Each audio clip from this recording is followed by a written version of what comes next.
जैसा कि हम कक्षा 10 की जो अध्याय 2 है हमारी, जिसका नाम है बहुपद, जिसको क्या बोलते हैं, पॉलिनोमियल। तो अध्याय 2 जो बहुपद है हमारी, पॉलिनोमियल है। इस अध्याय में अपन द्विघात बहुपद के बारे में पढ़ रहे थे। किसके बारे में? द्विघात बहुपद। ठीक है।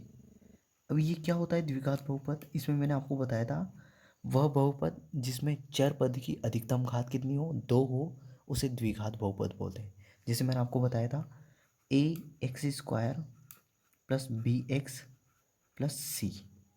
ए को क्या बोलते हैं? एक्स स्क्वायर का गुणांक। ए को क्या बोलते हैं? एक्स स्क्वायर का गुणांक। बी को बोलते हैं एक्स का गुणांक। और सी को बोलते हैं अचर पद। सी को क्या बोलते हैं? अचर पद। ठीक है। ए को बोलते हैं अपन एक्स स्क्वायर का गुणांक, बी को बोलते हैं एक्स का गुणांक और सी को बोलते हैं अचर पद। मैंने आपको ये बताने के बाद आपको ये बताया था कि चर पद की अधिकतम घात 2 है तो इसके 2 शून्य का आएंगे, या फिर आप ऐसे बोल सकते हो 2 मूल आएंगे, या फिर आप बोल सकते हो 2 हल आएंगे। या तो आप बोल सकते हो 2 शून्य का आएंगे, 2 मूल आएंगे, या 2 हल आएंगे। तो मैंने बताया था आपको शून्यकों का योग। अब जो 2 शून्य का आएंगे ना, जैसे मानो इसके 2 शून्य का है, द्विघात समीकरण है, सॉरी द्विघात बहुपद है, तो इसको 2 शून्य का आएंगे। एक आया अल्फा और दूसरा है अपना बीटा।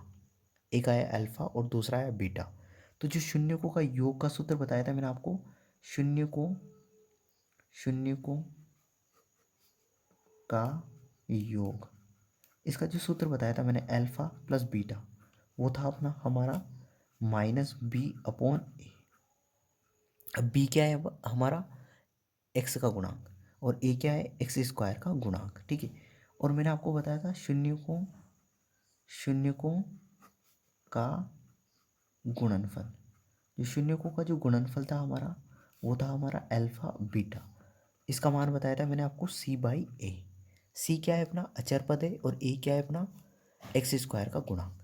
ये अपनों ने देख लिया था। शून्यकों का योग कैसे निकालना है, तो माइनस बी अपॉन ए, और शून्यकों का जो गुणनफल होता है वो होता है अपना सी अपॉन ए। ठीक है। ये मैंने बता दिया था। और इसके बाद मैंने आपको बताया था कि जैसे शून्यकों का योग निकाल लिया अपनों ने, शून्यकों का गुणनफल तो निकाल लिया, पर ये अल्फा और ये बीटा, इन दोनों का मान कैसे निकाला है? तो अल्फा और बीटा का जो शून्य की जो अल्फा और बीटा है, इनका मान निकालने का सूत्र बताया था मैंने। अल्फा और बीटा का मान कैसे निकालें, कैसे निकालें? तो इसका सूत्र बताया था मैंने आपको, श्रीधराचार्य सूत्र। श्रीधराचार्य सूत्र वो होता है हमारा minus b plus minus under the root b square minus 4ac 4ac upon 2a। ये सूत्र था, minus b plus minus under the root b square minus 4ac upon 2a। अब देखो ये बी क्या है, तो बी है अपना एक्स का गुणांक, ए क्या है? एक्स स्क्वायर का गुणांक, और सी क्या है? अचर पद। समझ गया आप? तो मैंने आपको शून्यकों का योग अल्फा और बीटा निकालने का सूत्र बताया है, शून्यकों का गुणनफल निकालने का सूत्र बताया, और ये अल्फा और बीटा, शून्य जो है हमारे अल्फा और बीटा, इनको ज्ञात करने का सूत्र बता दिया मैंने। तो फर्स्ट, सेकेंड, थर्ड। ठीक है। अब देखो इसके बाद एक सूत्र और आता है। एक सूत्र और क्या आता है? देखो क्वेश्चन ऐसे बनता है कि आपको शून्यकों का योग और शून्यकों का गुणनफल दिया हुआ है, शून्यकों का योग और शून्यकों का गुणनफल दिया हुआ है, और आपसे पूछेगा कि द्विघात बहुपद बनाइए। ऐसे क्वेश्चन आएगा, एक द्विघात बहुपद लिखिए जिसके शून्यकों का योग 4 और शून्यकों का गुणनफल 5 है। तो आपको लिखना पड़ेगा द्विघात बहुपद। ठीक है। तो देखो एक क्वेश्चन बताता हूँ मैं आपको, पहले एक बार एक सूत्र बता देता हूँ। तो द्विघात बहुपद बहुपद बनाने का सूत्र, बनाने का सूत्र, जब जब शून्यकों का योग, शून्यकों का योग तथा गुणनफल दिया हो, गुणनफल दिया गया हो। ठीक है, तो इसका सूत्र होता है हमारा एक्स स्क्वायर माइनस शून्यकों का योग, शून्यकों का योग। ठीक है, कोष्टक बंद और यहाँ लिखना है आपको एक्स प्लस यहाँ लिखना है आपको शून्यकों का गुणनफल, शून्यकों का गुणनफल, ये सूत्र होता है।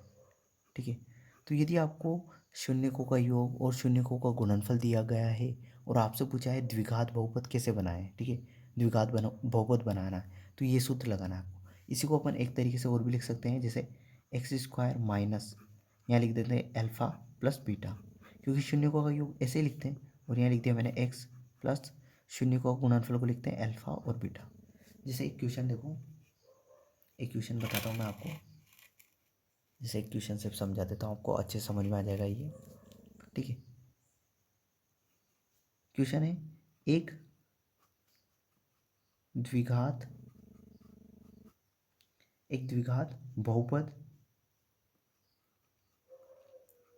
बहुपद ज्ञात कीजिए जिसके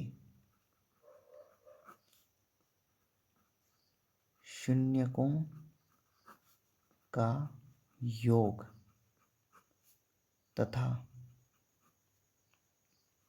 गुणनफल 4,5 हो। ठीक है, अब देखो यहाँ पे समझना, ये क्वेश्चन है हमारा कि एक द्विघात बहुपद अपन को ज्ञात करना है जिसके शून्यकों का योग और शून्यकों का गुणनफल क्या दिया हुआ है अपन को 4,5। ठीक है, अब देखो अपन को दिया क्या गया है वो देखो, सबसे पहले शून्यकों का योग, शून्यकों का योग मतलब अपनों को अल्फा प्लस बीटा, इसका मान कितना दिया हुआ है, वो दिया है अपनों को 4। ठीक है, दूसरा है अपना शून्यकों का गुणनफल। ठीक है, शून्य का गुणनफल क्या होता है, अल्फा बीटा, ये दिया हुआ है अपनों को 5। अब मैंने आपको सूत्र दिया बताया था कि जब शून्यकों का योग और शून्यकों का गुणनफल दिया हो तो द्विघात बहुपद कैसे बनाएंगे, तो उसका सूत्र बताया था मैंने, एक्स स्क्वायर माइनस शून्यकों का योग